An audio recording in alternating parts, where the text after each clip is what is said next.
这一次我想写一个人啊，就是拉拜，他就是我们土地自救会的会长。他好像是被寄托的人，不管是族人，不管是土地，不管是任何事情，他其实是一个很孤单的人，因为他一个人去承担很多的事情，然后他又要站在最前面。然后我就想说，哇，很勇敢的一个人，这样就把那件作品献给他。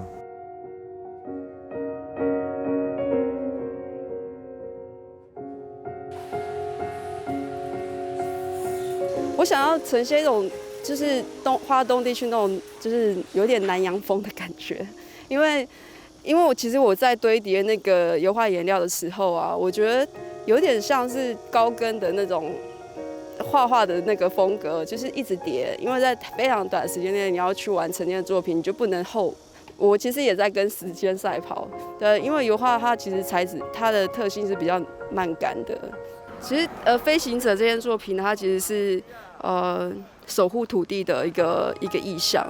然后其实还蛮跟那个拉白姐她的想法，还有跟港口部落的人的想法是一样的，就把土地要回来这件事情。所以飞行者他就是在守护这块土地的作品这样子。这一次的作品叫做 Do， 就是日文的铜的意思。其实为什么会用这一个 Do 来为这个作品这个实验的概念命名？其实也在呼应着过去就是部落从殖民时代开始的一个变迁哦，是因为这样的一个物件哦，铜这个物件，那所以它其实最早是反映到我原生的部落叫铜门哦，所以我就发现这个铜它虽然象征了过去殖民的一种历史的物件之外，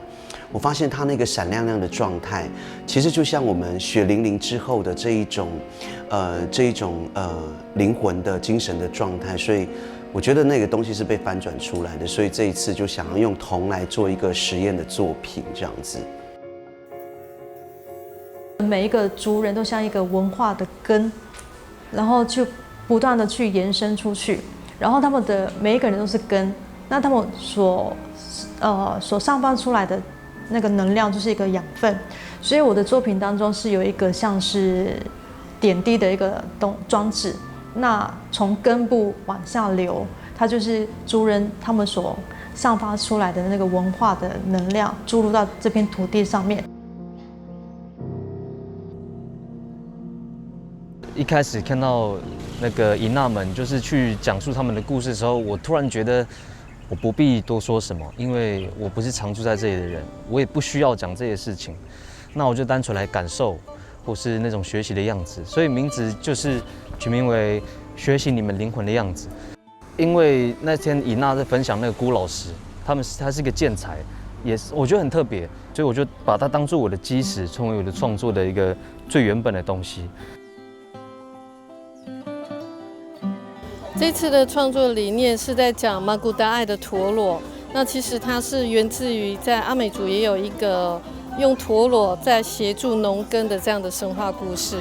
那尤其听到这里来这边驻村，听到这边的所有的地主那么辛苦抗争了30年之后，终于拿回自己的土地，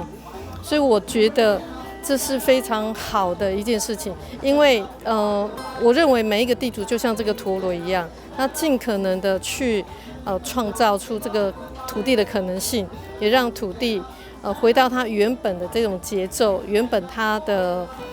那个古老的智慧一直在重复的使用，重复的，我们才有办法把这个故事讲出来之后，有这个土地相呼应。